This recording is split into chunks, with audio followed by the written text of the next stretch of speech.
Kenaikan bahan bakar minyak membuat banyak keluarga terkena imbasnya. Beberapa bahan pokok yang harganya ikut melambung tinggi, membuat banyak orang akan menghela napas, berpikir keras akan kelanjutan hidupnya. Dari kalangan atas, mungkin kenaikan bahan bakar minyak ini tidak berdampak banyak pada proses kehidupannya. Tapi untuk kalangan bawah, banyak di antara mereka menjadi depresi, karena pemasukannya tidak cukup menutupi biaya kehidupannya. Seorang istri dituntut untuk lebih menghemat diri, namun karena tetap tidak cukup, mereka memilih berhutang ke sana dan ke sini. Dan seorang suami dipaksa menanggung semua beban keluarga, diperas tenaganya untuk menjalani kehidupan yang semakin keras. Setelah diterpa pandemi yang tiada akhir, kenaikan bahan bakar minyak ini membuat banyak suami harus kehilangan pekerjaannya. Mereka diputus kontrak secara sepihak. Banyak di antara mereka dirumahkan dengan tanpa uang pesangon. Kejadian ini menimbulkan polemik baru. Banyak para suami memilih jalan yang lain. Karena tekanan pikiran yang berat, mereka memilih jalan mengakhiri hidupnya sendiri. Dan di antara para suami ini memilih mengajak seluruh anggota keluarganya untuk menyerah pada proses kehidupan ini. Seperti pada kasus yang terjadi di salah satu kota di Banten. Karena faktor ekonomi, seorang suami dengan sadar menikam istri dan anak-anaknya saat mereka sedang tertidur. Sebelum saya akan menceritakan kronologi yang terjadi, terlebih dahulu kita harus sepakat bahwa tindakan mengakhiri kehidupan adalah tindakan yang tidak benar. Apapun alasannya itu, soal ekonomi dan akhirnya menjadi depresi. Kisah ini adalah sebuah pembelajaran, baik untuk seorang istri maupun untuk seorang suami. Ini soal makna kehidupan yang sangat dalam.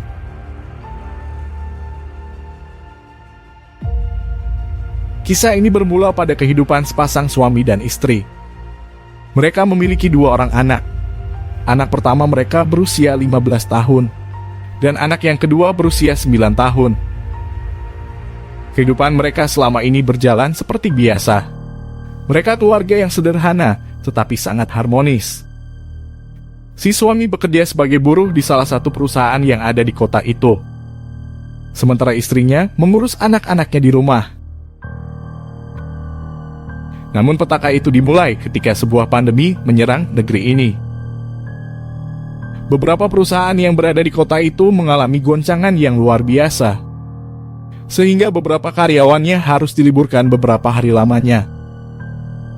Dan itu yang menyebabkan si suami akhir-akhir ini sering berada di rumah. Si suami tidak punya pilihan lain, karena selama ini pemasukannya bergantung pada perusahaan itu. Si istri awalnya tidak ada masalah akan hal itu. Sebelum akhirnya si istri akhirnya sering marah-marah terhadap suaminya. Pandemi yang menyebabkan perusahaan meliburkan karyawannya ternyata berdampak pada penghasilan suaminya yang banyak dipotong. Hal itu karena sebuah peraturan dari perusahaan, bahwa ketika karyawan yang dirumahkan ini, maka gajinya juga ikut diliburkan. Polemik itu ternyata membuat si suami ini semakin hari semakin depresi. Si suami adalah seorang yang pendiam dan banyak menyimpan perasaan. Dan ternyata pandemi itu datangnya tidak sebentar. Hingga beberapa bulan lamanya, si suami harus menghabiskan hari-harinya di rumah. Dalam 1 bulan saja dirinya harus diliburkan selama 2 pekan. Dan penghasilannya harus terkikis sampai dengan setengahnya. Ini yang membuat si istri berubah sikap. Karena dituntut berhemat diri, tetapi tetap tidak cukup untuk memenuhi kebutuhan. Si istri kemudian menjadi stres dan sering marah-marah. Sebagai seorang suami, dirinya sebenarnya tidak tinggal diam. Beberapa kali si suami mencari alternatif yang lain. Namun karena si suami adalah orang yang pendiam, tidak banyak bercerita. Si istri selalu menganggapnya tidak sadar diri akan kesusahan istri. Dan mulai dari sini si suami selalu disalah-salahkan. Mulai dengan membandingkan dirinya dengan suami tetangganya yang tidak terdampak keuangan meski pandemi menyerang.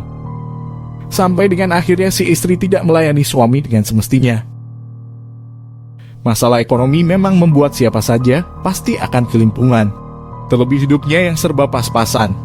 Lalu diserang pandemi membuatnya jadi belingsatan. Dan ketika masalah ini tidak dihadapi dengan tawakal pada ilahi, maka semuanya seperti sangat membebani.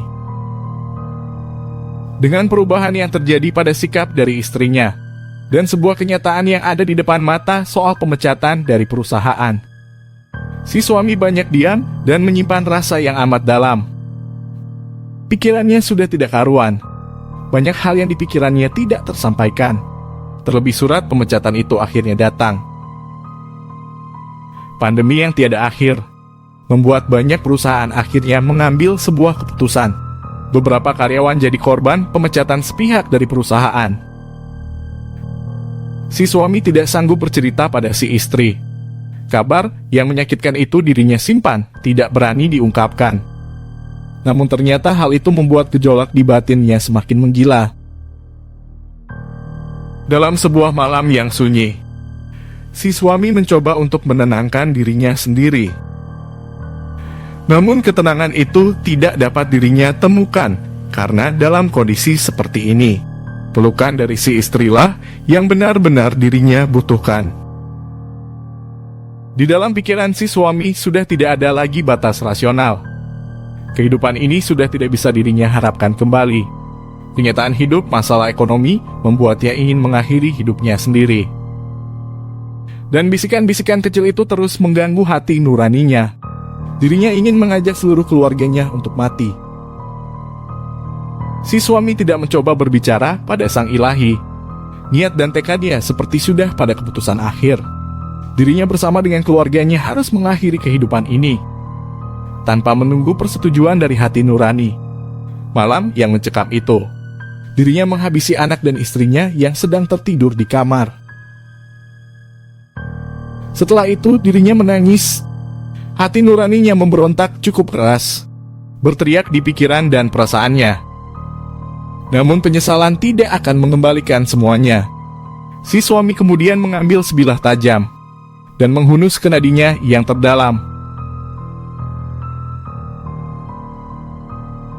Dan beberapa saat kemudian beberapa warga yang tersadar akan kejadian itu mulai banyak yang datang. Seorang ibu dan anak ditemukan sudah tidak lagi bernyawa. Sementara si suami ternyata masih bisa dapat pertolongan.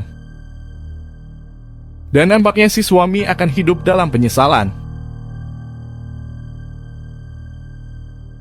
Kejadian yang mengerikan ini bukan hanya persoalan ekonomi semata, tetapi ada andil kedua belah pihak yang tidak saling bercerita. Si istri dengan semua masalah yang menimpanya meluapkan semua itu dalam amarahnya. Dan si suami yang menyimpan semua masalah itu membuat dirinya tertekan hingga menjadi depresi.